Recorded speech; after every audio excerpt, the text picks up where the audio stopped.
The fluorescent hum of the parking garage was a dull throb against my temples, a fitting soundtrack to the hollow ache in my chest. It was a persistent, low-frequency vibration that seemed to emanate from the very concrete beneath my feet, a monotonous drone that amplified the emptiness settling in my gut.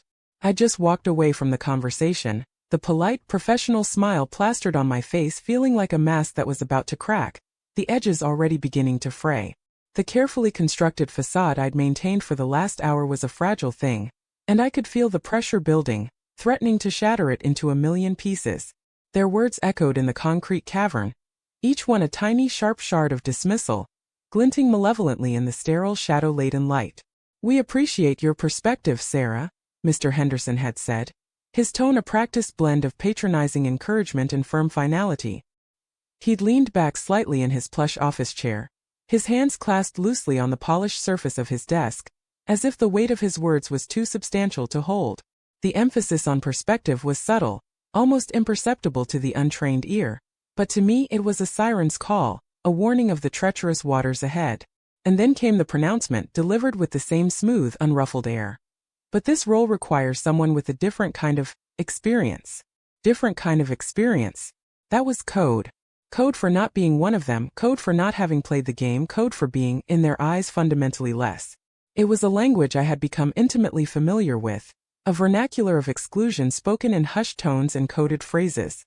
I'd offered my ideas, my meticulously researched proposals, my years of dedicated work that had seen me burn the midnight oil more times than I could count, my proven track record of delivering results, all of it met with the same polite, infuriating blankness, the same passive resistance that was far more effective than any overt opposition. Turning down the promotion I'd been quietly working towards for years, the one that represented not just a step up but a validation of my entire professional existence, had been the hardest thing. But staying and being overlooked again, being subjected to the same subtle erosion of my worth, was a betrayal of myself I couldn't stomach. And as I rounded the corner towards my car, the silence of the garage felt suddenly, menacingly vast, the absence of human noise amplifying the cacophony of my own thoughts. It had been a slow burn, this disrespect, a gradual process of attrition, like water wearing away stone, rather than a sudden violent assault. Not overt, not the kind that makes for a dramatic HR complaint, the kind that leaves easily identifiable evidence. It was subtler, woven into the very fabric of everyday interactions, an insidious undercurrent that steadily chipped away at my confidence and my sense of belonging. Little jokes that landed wrong, their humor tinged with an edge I couldn't quite articulate, suggestions that were politely acknowledged with a nod and a brief, often insincere, interesting idea, but never acted upon, opportunities that seemed to miraculously bypass me, like ships sailing past a deserted island. I'd always attributed it to the natural ebb and flow of a competitive workplace, to my own perceived shortcomings, to a persistent internal narrative that whispered I needed to just work harder, prove myself more, be more visible, more vocal. I was the quiet one, the diligent one, the one who stayed late without complaint, the one who tackled the thankless tasks, the ones that no one else wanted to touch, the ones that were essential but rarely acknowledged. I thought that, eventually, the sheer weight of my contributions, the undeniable evidence of my commitment and capability, would be impossible to ignore. I was wrong. Profoundly, painfully wrong. The promotion I'd been gunning for wasn't just a title. It was so much more than that. It was recognition. It was validation. It was the culmination of years of late nights spent hunched over my laptop, early mornings fueled by lukewarm coffee, skipped lunches that left my stomach churning with hunger, and sacrificed weekends that I'd spent poring over spreadsheets and industry reports. I'd poured myself into this company, believing in its mission, believing in the inherent fairness of a system that rewarded hard work and dedication. I'd seen others, men who were demonstrably less experienced, less committed, their dedication more performative than genuine, glide past me, their careers seemingly propelled by something I couldn't quite grasp, charm, connections, an intangible fit that I lacked.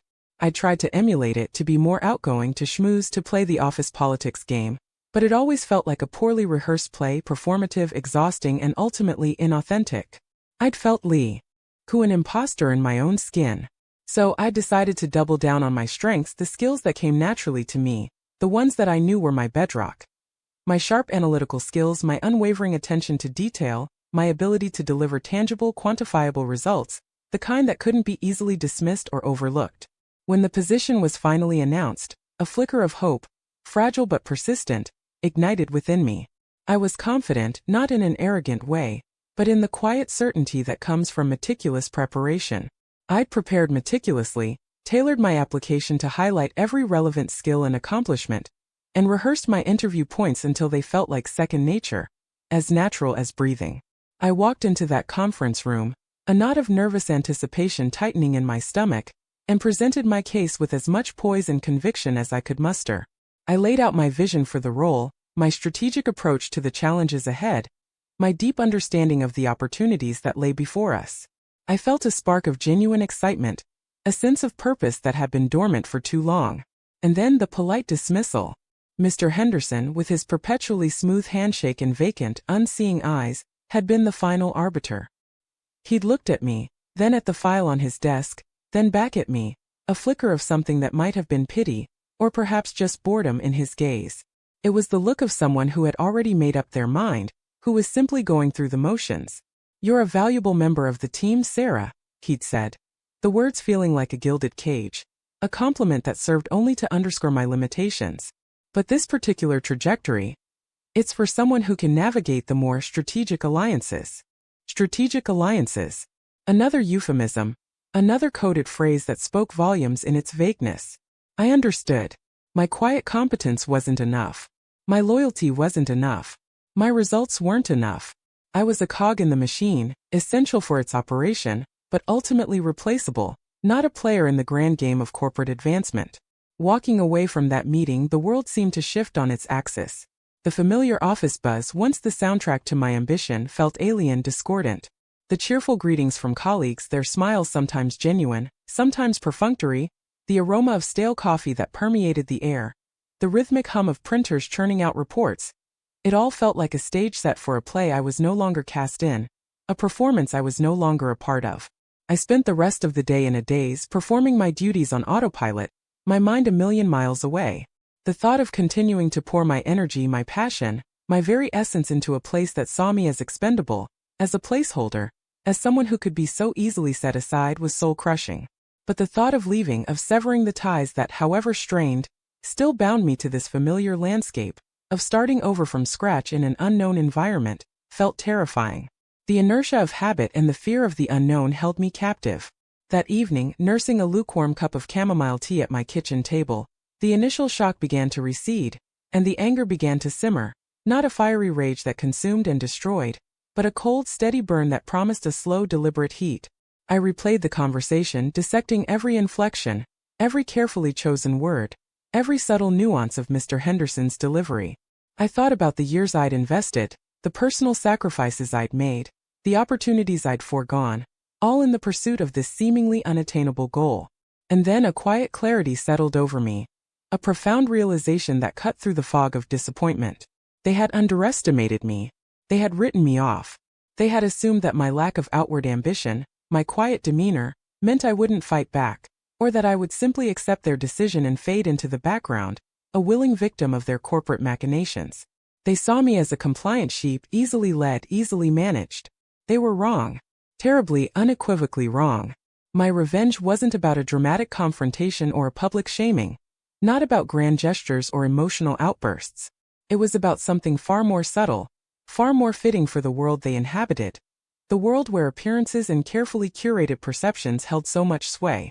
It was about using their own game against them, but on my terms, with a precision and strategy that they themselves seemed to lack despite their pronouncements. It was about exposing the hollowness of their pronouncements, the flimsy foundation of their supposed meritocracy, the inherent hypocrisy that underpinned their claims of fairness and equality. I decided to become the ghost in their machine, the silent observer who knew too much, the quiet force that could subtly, precisely disrupt their carefully orchestrated narrative. The next few weeks were a study in calculated detachment, a period of deliberate observation and measured action. I continued to do my job, the tasks that were my responsibility, but with a newfound clarity of purpose, a singular focus that was unburdened by the weight of misplaced hope. My interactions became more precise, my responses more deliberate, every word weighed and measured before it was spoken. I stopped volunteering for extra projects that didn't directly contribute to my core responsibilities, the ones that were often designed to assess leadership potential but were, in my experience, merely opportunities for further unacknowledged labor. I attended meetings with a quiet, almost detached professionalism, absorbing information without offering unsolicited opinions, my mind a sponge soaking up every detail, every implication. I became a vault, my silence a deliberate choice, not a sign of meekness. I observed the subtle shifts in office dynamics, the whispers in the break room that now seemed to carry a different weight, the unspoken alliances that formed and dissolved with alarming speed. I listened. I remembered. Every casual comment, every stray remark, every body language cue was catalogued and analyzed. My turning point wasn't a single dramatic event, not a sudden epiphany, but a slow accumulation of slights and a growing realization that my silence was being interpreted as agreement, as resignation, as a tacit acceptance of their assessment of my worth. I saw the person they chose for the promotion, Mark, a man whose charisma far outstripped his competence, fumbling through presentations, his grasp of the subject matter tenuous at best, relying on others on me to fill in his knowledge gaps. I saw Mr. Henderson congratulating him effusively, praising his innovative thinking, his visionary leadership, his every stilted utterance framed as profound insight. The irony of it all, the sheer blatantness of the favoritism and the subsequent hypocrisy, was a bitter pill that I swallowed with a practiced stoic resolve.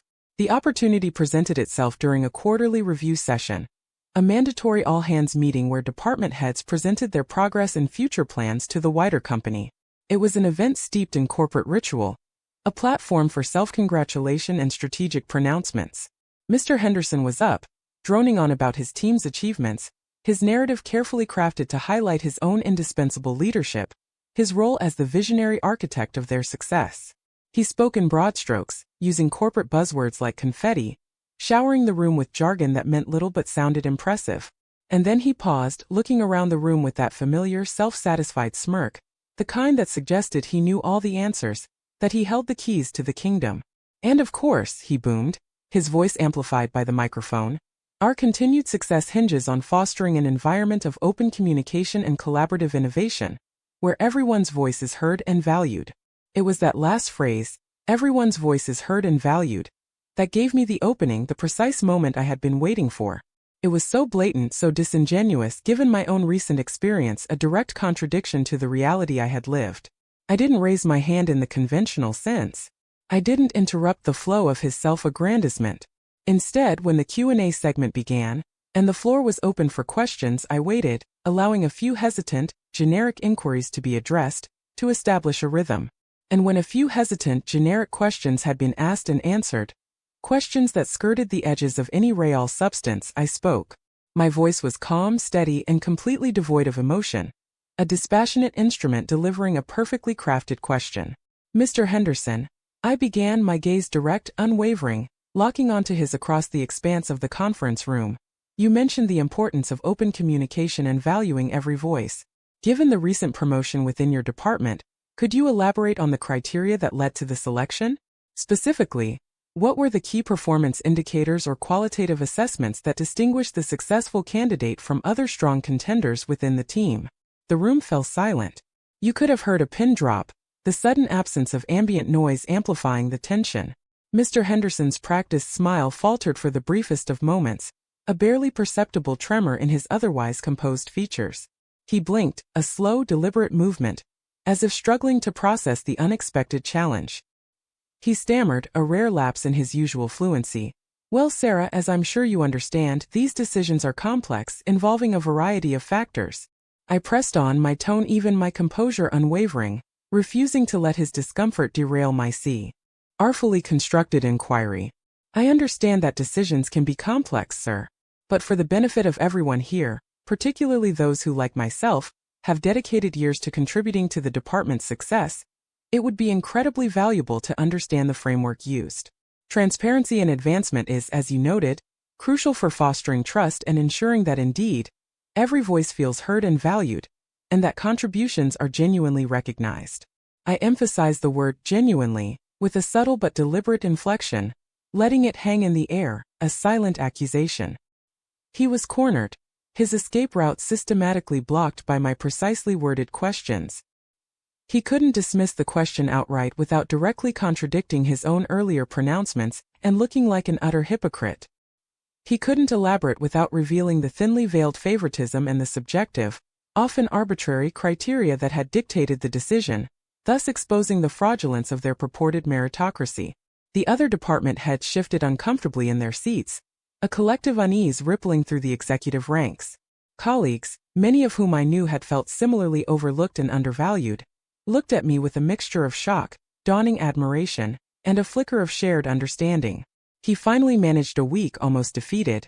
We can discuss individual career paths offline, Sarah.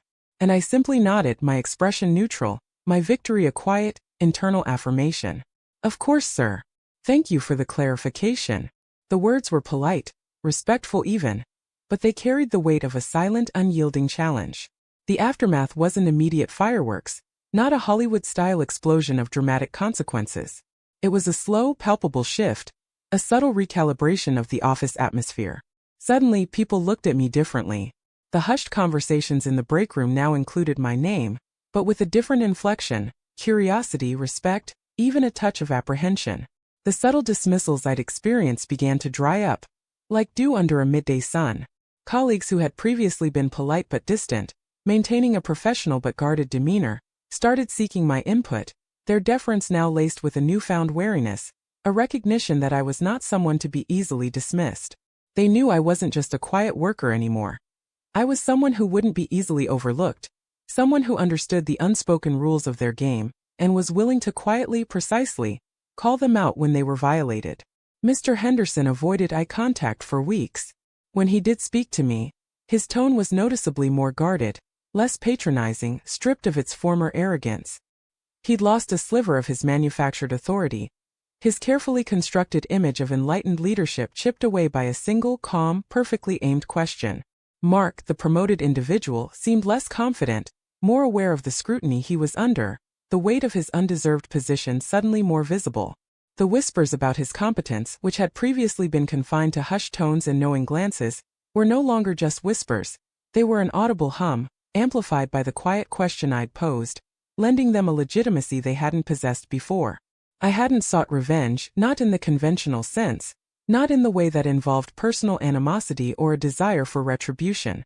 I'd simply sought clarity, and in doing so, I'd inadvertently, or perhaps deliberately, revealed the Emperor's new clothes. My action wasn't about gaining power or seeking personal vindication, but about reclaiming a sense of agency, about ensuring that my quiet contributions wouldn't be erased, that my hard work wouldn't be rendered invisible.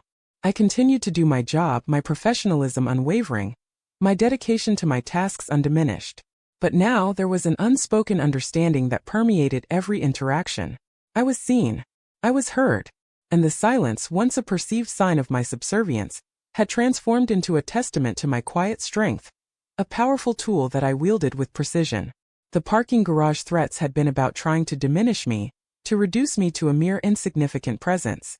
My response was about ensuring that, in the end, their attempts to do so had only highlighted their own deficiencies, their own lack of integrity. And that, I found, was a far more satisfying, far more profound conclusion.